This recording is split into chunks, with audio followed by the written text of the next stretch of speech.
ಆತ್ಮೀಯ H16 news ಅರ್ಥಾತ್ ಸೀತಾರಾಮ್ ನ್ಯೂಸದ ವೀಕ್ಷಕರೇ, ನಾನು ನಿಮ್ಮವ ಎಂ ಆಯುಧ ಮಲ್ಲಪ್ಪ ಜೊತೆವರು.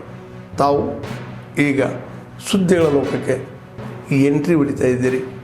ಈ ಸುದ್ದಿಗಳನ್ನು ಪ್ರತಿಯೊಂದು ನೋಡೋ ಜೊತೆಗೆ ನಿಮ್ಮ ಅಭಿಪ್ರಾಯಗಳನ್ನು ಹಚ್ತಾ ಇರಿ. ಯಾಕಂದರೆ ಈ ಸುದ್ದಿಗಳು ನಿಮಗಾಗಿ, ನಿಮ್ಮ ಬದುಕಿಗಾಗಿ, ನಿಮ್ಮ ವೈಚಾರಿಕೆಗಾಗಿ, ನಿಮ್ಮ ತಿಳುವಳಿಕೆಗಾಗಿಯೂ ನಿಮಗೂ ಗೊತ್ತು.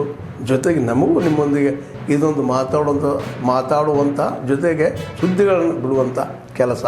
ಈ ಕೆಲಸದಲ್ಲಿ ನಾವು ನಿಮ್ಮೊಂದಿಗಿದ್ದೀವಿ ಅಂತ ಹೇಳ್ತಾ ನೋಡ್ತಾ ಇರಿ ಸುದ್ದಿಗಳನ್ನು.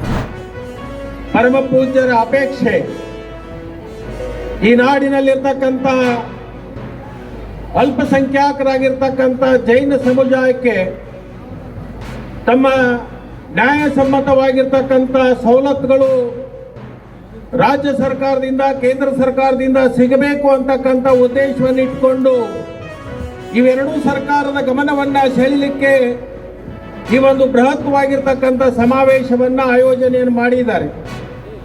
ಅವರ ದೊಡ್ಡ ಒಂದು ಅಪೇಕ್ಷೆ ಇದೆ. ಈ ರಾಜ್ಯದಲ್ಲಿರ್ತಕ್ಕಂಥ ಜೈನ ಸಮುದಾಯ ಬಹಳ ದೊಡ್ಡ ಪ್ರಮಾಣದಲ್ಲಿ ಇದ್ರೂ ಕೂಡ ಅದಕ್ಕೆ ತನ್ನದೇ ಆಗಿರ್ತಕ್ಕಂಥ ಒಂದು ಸವಲತ್ತುಗಳು ಸಿಗ್ತಕ್ಕಂಥ ಸಂದರ್ಭದಲ್ಲಿ ಸ್ವಲ್ಪ ಮಟ್ಟಿಗೆ ವ್ಯತ್ಯಾಸ ಆಗ್ತಾ ಇದೆ. ಆ ವ್ಯತ್ಯಾಸವನ್ನು ಸರಿದೂಗಿಸೋಸ್ಕರ ಈ ಸರ್ಕಾರದ ಗಮನಕ್ಕೆ ತಂದು ನಮಗೆ ಸಿಗಬೇಕಾಗಿರ್ತಕ್ಕಂಥ ನ್ಯಾಯವನ್ನು ಒದಗಿಸಿಕೊಡ್ಬೇಕು ಅಂತಕ್ಕಂಥದ್ದನ್ನು ತಮ್ಮ ಅಭಿಪ್ರಾಯವನ್ನು ನಮ್ಮೆಲ್ಲರ ಮುಂದೆ ಮತ್ತು ಗಣಮತ್ತ ರಾಜ್ಯಪಾಲರಾಗಿರ್ತಕ್ಕಂಥ ತಾವರ್ ಚಂದ್ ಗೆಹ್ಲೋಟ್ ಅವರ ಸನ್ಮುಖದಲ್ಲಿ ಅವರ ಅಪೇಕ್ಷೆಯನ್ನು ವ್ಯಕ್ತಪಡಿಸಿದ್ದಾರೆ. ಪೂಜ್ಯರೇ, ತಾವು ಬೆಳಗಾವಿ ಎಲ್ಲಿ ಕ್ಯಾಲ್ಕುಲೇಟರ್ ಈಗ ನಾವು ಕೂಡಿಗೆ ಬರಂಗಿಲ್ಲ ಅಂತಾನೆ ನಮ್ಗೆ ನೀವು ಗ್ರಾಂಟೆಡ್ ತಗೊಂಡಿದ್ದೀರಿ. सुंदर नंदी महाराज चालू मारी कूड़ूंगा और एक मामा इनकी एक बात उन्होंने कही, मैं संलेख ना दूंगा. इसका मतलब 1 साल के बाद वो आमरण उपोषण के लिए बैठेंगे और जैन समाज की मुनि एक बार बोलते हैं करके दिखाते हैं. और उसमें तो ये सुंदर नंदी महाराज जी है.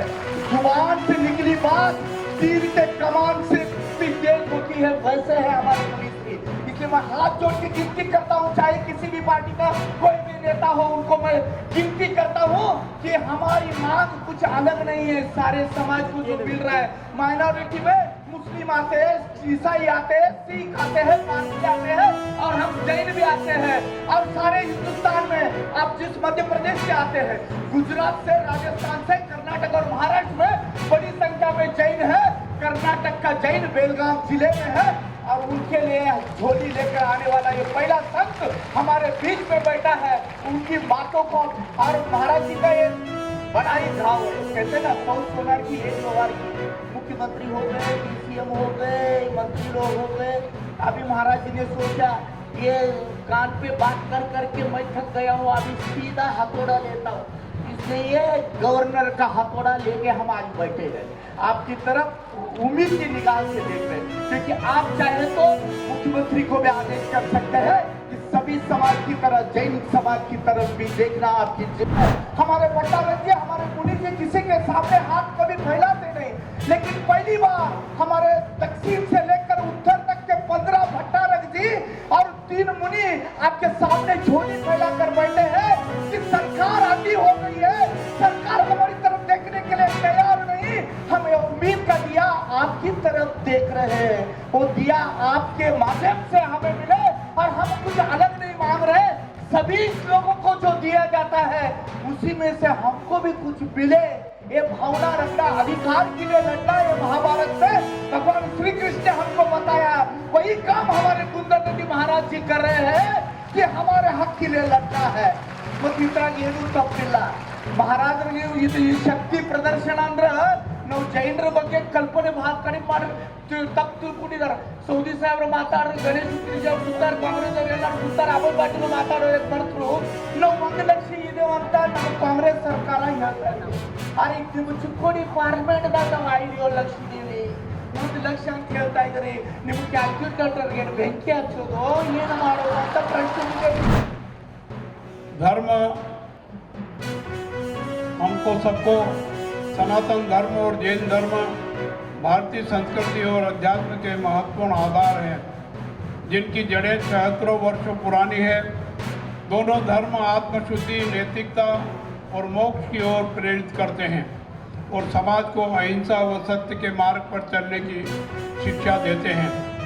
जैन धर्म प्राचीन श्रमण परंपरा से निकला धर्म है, जिसे भगवान ऋषभदेव और उनके बाद के तीर्थंकरों ने आगे बढ़ाया है।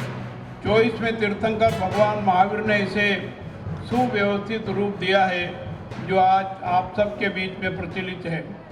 भगवान महावीर ने सत्य, अहिंसा, आस्तेय, ब्रह्मचर्य और अपरिग्रह जैसे सिद्धांतों के माध्यम से शांतिपूर्ण सह-अस्तित्व और सार्वभौमिक भाईचारे का मार्ग अवलोकित किया है। अहिंसा परमो धर्म अर्थात अहिंसा सबसे महान धर्म है। उन्होंने हमें सिखाया है कि हमारे विचार, शब्द और व्यवहार में भी करुणा होनी चाहिए। ಆತ್ಮೀಯರೇ, ಎಲ್ಲ ಸುದ್ದಿಗಳನ್ನು ನೋಡಿದ್ರಲ್ಲ, ಏನು ಅನಿಸ್ತು ನಿಮಗೆ? ಇದರಲ್ಲೇ ನಿಮ್ಗೆ ಲೈಕ್ ಆಗಿರ್ಬೋದು, ಡಿಸ್ಲೈಕು ಆಗಿರ್ಬೋದು, ಕಾಮೆಂಟ್ ಬೇಡಪ್ಪ ಅಂತೂ ಅನಿಸಿರ್ಬೋದು, ಕಾಮೆಂಟ್ ಮಾಡಬೇಕಪ್ಪ ಅನಿಸಿರ್ಬೋದು, ಶೇರ್ ಮಾಡಬಾರ್ದಪ್ಪ ಅನಿಸಿರ್ಬೋದು, ಅದು ಮಾಡಬೇಕು ಅನಿಸಿರ್ಬೋದು. ಏನಾದರೂ ಆಗಲಿ ಶೇರ್ ಮಾಡ್ತಾಯಿರಿ, ಈ ನ್ಯೂಸ್ಗಳನ್ನ ಹಂಚ್ತಾಯಿರಿ, ಜೊತೆಗೆ ಇದಕ್ಕೆ ಸಬ್ಸ್ಕ್ರೈಬ್ ಆಗ್ತಾಯಿರಿ ಅಂತ ಹೇಳ್ತಾ H16 ನ್ಯೂಸ್ ಅರ್ಥಾತ್ ಹೇ ಸೀತಾರಾಮ್, ಇದು ಸತ್ಯದ ಕೈಗೆ ನಡಿ. ವಂದನೆಗಳು.